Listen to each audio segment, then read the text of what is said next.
All right, shalom, shalom. First and foremost, I want to begin by giving all praises, honor, and glory to Yahweh, Bahasham, Yahweh Shai, Bahasham, Ruach double honors to the elders and apostles of great mills from who well.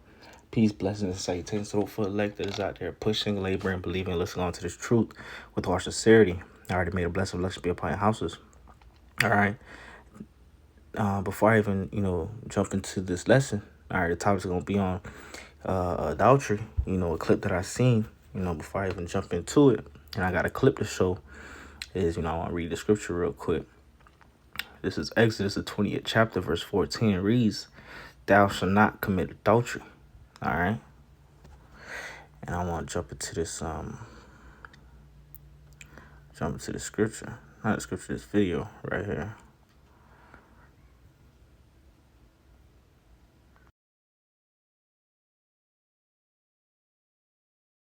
A heinous crime sparked, police say, by a husband enraged that his wife might be having an affair. What happened next, we have to warn you, is so violent it may not be appropriate for some viewers. This woman has two black eyes, the result, cops say, of a beating by her enraged husband after he discovered she was having an affair with a co-worker. What authorities say happened next is shocking. This case is especially heinous and gruesome. 31-year-old Brittany Barron told police her husband Armando was looking through her phone when he found text messages from her co-worker Jonathan Emerald. They both worked at a medical supply company in New Hampshire. Brittany said what followed was a violent assault, with her husband beating her about the face repeatedly and strangling her so hard she says she passed out.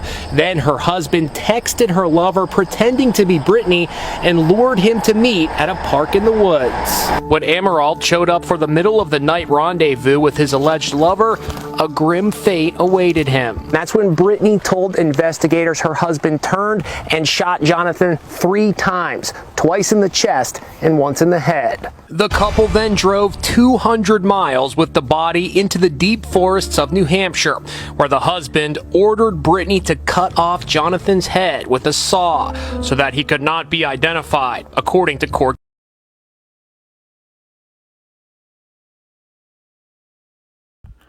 Hey, and as you see in that clip, that's judgment, man. Videos like this, stories like this, accounts like this show you, all right, why you shouldn't be messing with another man's wife, all right, and why women that have a husband, all right, shouldn't be out here trying to mess with another man, all right. That is judgment of Yahweh Bashim was shy. Okay, they both was committing adultery, all right, and the man ultimately got put to death, all right, and the woman got judged too. Okay, and the way he went out was a gruesome way. Okay, because hey, he shot the man and had his Eve chop the head off, man, and he beat the Eve up. All right. This is Proverbs, the 6th chapter, verse 34. All right, and it reads, "For jealousy is the rage of a man, therefore he will not spare in the day of vengeance." All right. A lot of these times, they call these type of murders or these type of homicides or killings, all right, a murder of passion. Okay. Because a lot of the time it's personal. Okay. There's plenty of accounts of husbands coming home or husbands, finding out that their wife was cheating on them. All right. And just, went full blown, chaos, man. Putting the E to death, putting the man to death, putting everybody to death, killing themselves. All right, whatever the case may be. All right. That jealousy is a rage of a man. All right. That's why it's in the law, right, to not commit adultery, man. You're going off if you messing with the woman that has a husband. All right. If you mess with the woman that got a man. All right. And the woman going off if she has a husband and she messes with another man. All right. She committed adultery. Okay. It's Deuteronomy 22nd chapter, verse 22, and it reads, "If a man be found lying with a woman married to a husband, they shall both, they shall both of them die, both the man that lay with the woman and the woman. So shalt thou put away evil from Israel. All right, that's going off. All right, and it shows you. All right, it shows your judgment. You know, to come to them for doing these type of things. How that's supposed to be handled and treated, man. Right? Both get put to death, man. Okay. All right. Back in the ancient days, all right, if this would have happened and that man put both of them to death, he would have not have been found guilty. He would have been found, within the law. Okay. But in Babylon, doing these type of things, they're gonna put you in jail. All right. Because that's against the law of the land. Okay.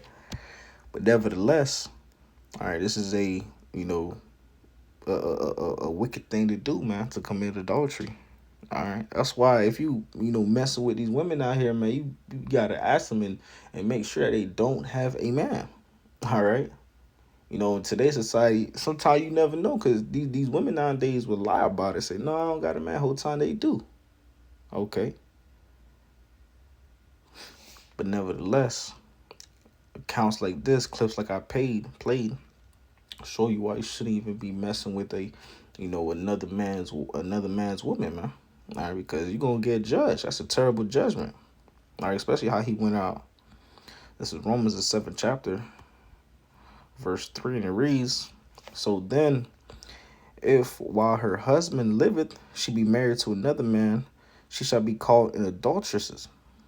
But if her husband be dead, she is free from the law, so that she is no adulteress, though she be married to another man. Right? That's the only way, all right, a woman could deal with another man, right? Have another husband is if her husband dies. Then at that point, she's, allowed or able to, right, have another husband, right? Be with another man, a different man, all right? But if her husband is still alive and she goes to deal with another man, okay, then she is committing adultery. She's going off. Okay. All right. But hey, leave women that have husbands alone, and women that have husbands, stay faithful to your husband and don't try to deal with these other men. All right. That's pretty much the moral of the story, man. All right. That's pretty much the moral of the story. But hey, Lord willing, this was edifying to the elective Israel. With that being said, I'll give all praises, honor, and glory to Yahweh, Bahasham, Yahweh Shai, Bahasham, Kwakadash, that belongs to the elders and apostles of great mills of the well. Peace, blessing, salutations to the for elect that is out there pushing, laboring, believing, listening to this truth with all sincerity. Until next time, shalom, and above all, Kwame Sharala, shalom.